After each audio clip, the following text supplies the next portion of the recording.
à tous et bonjour Paul Pierronnet. Je suis enchantée de faire ta connaissance. Eh bien merci Nathalie. On vient juste de se connecter ensemble. Voilà. Il y a 10 minutes qu'on se connaît en fait. Je vous salue. Pour la petite histoire, je t'ai envoyé un message il y a 2-3 semaines pour te demander un interview et donc tu m'as répondu et voilà la présence 2 semaines après. Merci pour ta réactivité. Avec grand plaisir. Et aujourd'hui, donc là, on se situe, on est dans le… Tu fais une formation Oui, ici, je suis sur un niveau 2 de formation en PNL. D'accord. Voilà, et puis, ils sont tous en sous-groupe. On en profite du coup pour faire une petite vidéo avec vous. Est-ce que tu voudrais te présenter en quelques mots pour les personnes qui nous suivent? Eh bien, écoute, avec plaisir. Donc, moi, je suis d'abord un passionné du monde de l'évolution humaine. C'est-à-dire que tout ce qui est développement humain m'intéresse. Alors, bien sûr, on me connaît beaucoup sous l'angle de la PNL. Voilà, la programmation neurolinguistique, voilà, pour ceux qui connaissent pas. C'est ce qu'on fait un peu ici. Mais en fait, je me suis formé à beaucoup d'autres approches. Et ce qui m'intéresse vraiment, c'est la mise en lumière de l'être humain. Quelqu'un me disait il n'y a pas très longtemps, tu es un peu comme un allumeur de réverbère. J'ai beaucoup aimé l'expression. Oui, c'est beau. Et effectivement, c'est ce qui m'intéresse, à la fois remettre les gens vers leur propre lumière, parce que je pense que parfois on a un petit peu du mal à oser briller. Et pour ça, il faut aussi apprendre à accepter ces zones d'ombre. Et c'est souvent d'ailleurs en accueillant ces zones d'ombre, ces zones de fragilité, et bien que du coup, on va pouvoir y mettre plus de conscience, plus d'amour et plus de transformation. Quel beau métier tu fais? Absolument, j'en suis ravi, ça me stimule beaucoup. Je pense qu'il y a d'abord une diversité des gens que je rencontre, et puis ouais, c'est vraiment important pour moi. Donc aujourd'hui, dans le cadre de cette vidéo, je vais te demander tes 3 clés de réussite, 3 clés que tu aurais envie de transmettre pour inspirer des personnes qui sont parfois un peu démotivées avec les événements qui arrivent. 3 clés qui te font du bien et que tu as envie de donner. De partager. La première, je reviens souvent là-dessus, c'est la notion d'énergie.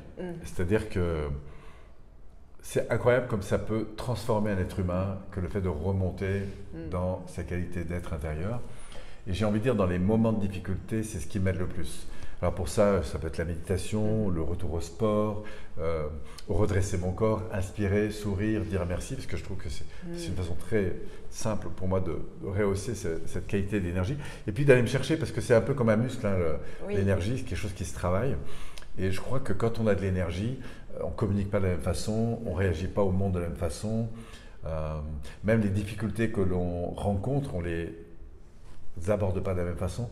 Donc je pense que l'énergie est une priorité pour moi dans ma vie et j'attache beaucoup d'importance à cette dimension. Et si j'avais tout à refaire, c'est vraiment la première chose que je réapprendrais en fait. Super. Pour la petite histoire, mon site s'appelle Booster votre énergie. Ah bah, comme quoi on est en phase. Voilà, on est en phase. Sur ce point. Et probablement sur bien d'autres. Voilà. Et la deuxième clé, qu'est-ce que ce serait ta deuxième clé? Alors, au travers de toute mon existence de formation et d'accompagnement, et ça a été tellement vrai pour moi dans ma vie, je pense que c'est la découverte de ce qui m'anime profondément, c'est-à-dire ce qui va d'ailleurs me donner de l'énergie, ce sont les valeurs, ce à quoi j'attribue de la valeur.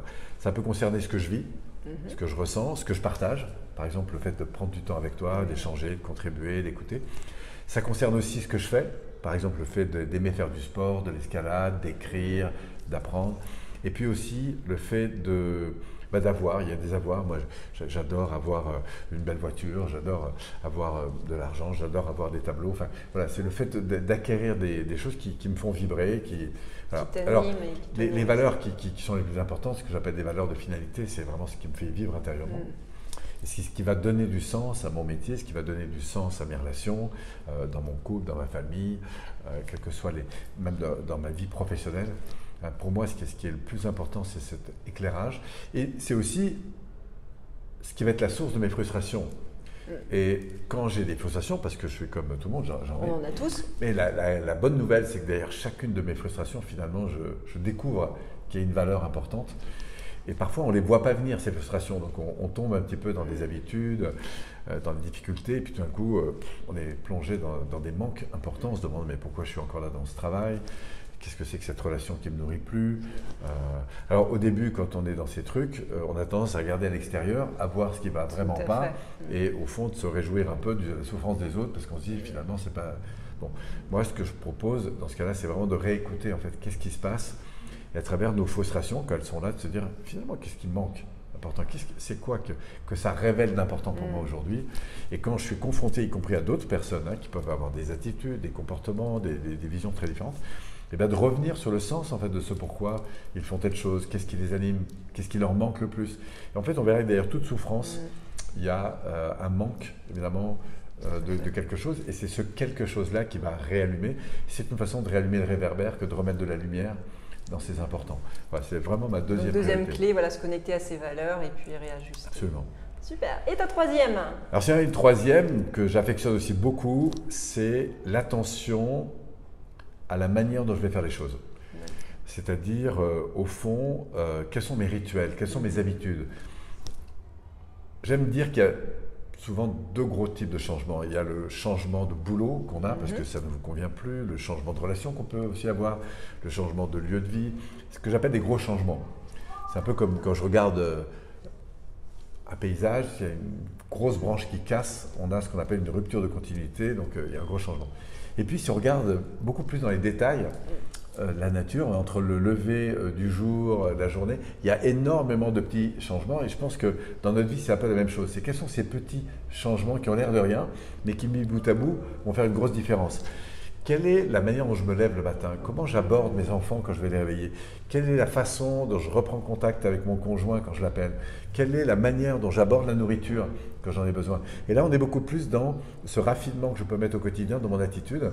Moi, je dis là où il y a du désir, du plaisir et du raffinement, il y a du développement. Wow, si j'ai du désir à faire la cuisine et que je mets du raffinement, il y a du développement. Si j'ai du désir et du plaisir à communiquer avec mon conjoint, je vais y mettre du raffinement en plus.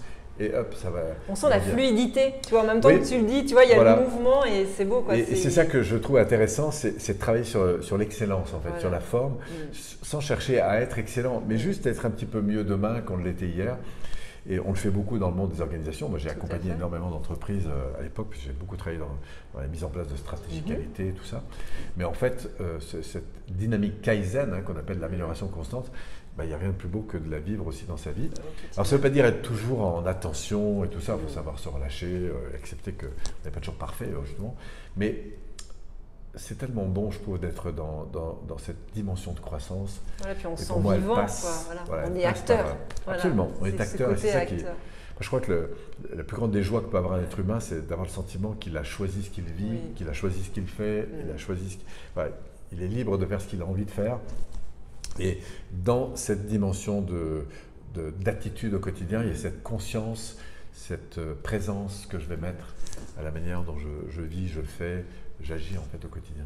Donc c'est vraiment la troisième clé, c'est mettre de la présence dans cette conscience et de la qualité. Je dis souvent qu'on ne réussit pas en un jour, c'est le cumul de beaucoup de petites choses, mais les échecs n'arrivent pas en un jour. Si notre conjoint d'un coup se barre, c'est qu'il y a eu un problème en fait. C'est qu'il y a eu beaucoup de choses. Parfois on met beaucoup de problèmes dans le résultat. Et je trouve qu'il y a beaucoup à tirer, à prendre conscience que le problème n'est pas dans le résultat, c'est-à-dire dans le manque d'argent, le manque de temps, la perte, mais dans l'attitude que j'ai accepté d'avoir ou que j'ai joué et qui probablement a participé à ce résultat. Alors, ce n'est pas une culpabilité, bien au contraire, c'est l'amour de cette fragilité, de cette difficulté que j'ai eue, de ce manque d'attention, mais qui va du coup se traduire par un éveil, on va retrouver nos valeurs, mais surtout d'une attention à travers le comportement que je vais mettre, parce que la valeur est importante, mais c'est l'exigence, c'est le niveau de qualité de forme qui va faire toute la différence. Super. Wow, merci pour ces 3 clés. Et est-ce que tu voudrais nous parler de ton institut? Alors, rapidement, oui, on fait de l'animation, de la formation toute l'année. Donc, mon siège est à Lyon. Et puis, on rayonne sur Paris. Et puis, en montagne l'été. Donc, on est à Lyon, à Paris, en montagne. Ça, c'est pour toute l'organisation des séminaires qui commence par 3 jours pour apprendre à être un peu plus acteur de sa vie et puis découvrir toutes ces ressources qu'on a en nous pour, au fond, reprendre en main sa vie. Et puis après, il y a un niveau 2 qui fait 6 jours, un niveau 3 qui fait 10 jours, un niveau 4 qui fait 18 jours. C'est pour dire qu'il y a un gros matériel qu'on peut livrer, en fait, qu'on peut apprendre. Et puis on forme aussi des gens à aller vers les métiers de l'accompagnement. On parle de coaching individuel, de coaching d'équipe, puis bien sûr des métiers de la formation. Voilà, c'est une passion. Je fais ça depuis plus de 30 ans maintenant et je le fais toujours avec autant de plaisir et de passion. C'est ce qu'on voit. Ton prochain, c'est très bientôt là à Paris. Là, Alors, il y en a toute l'année. Donc, en fonction de l'époque où ils vont regarder la vidéo, ça va arriver devant. Mais sinon, les gens peuvent se connecter sur Internet. Paul Pironnet. Ils trouveront aussi énormément de vidéos, puisque j'ai énormément de contenu gratuit, accessible.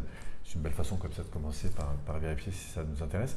Et puis après, voilà, des 3 jours, des 6 jours, il y en a toute l'année à Paris, à Lyon, ou l'été en montagne. De toute façon, je mettrai toutes les informations sur le site internet et surtout n'hésitez pas à aller voir justement déjà le contenu gratuit qui est vraiment très riche et très enrichissant. Et puis après, si vous voulez continuer, tout est expliqué. Bienvenue. Voilà, tout est expliqué sur le site. En tout cas, merci beaucoup Paul pour cette interview. Un grand merci à toi. Et merci d'avoir partagé, d'avoir inspiré les personnes. Et puis continuez à la suivre parce qu'à mon avis, ça vaut le coup. Je vous remercie, à très bientôt. Prenez soin de vous et à bientôt peut-être.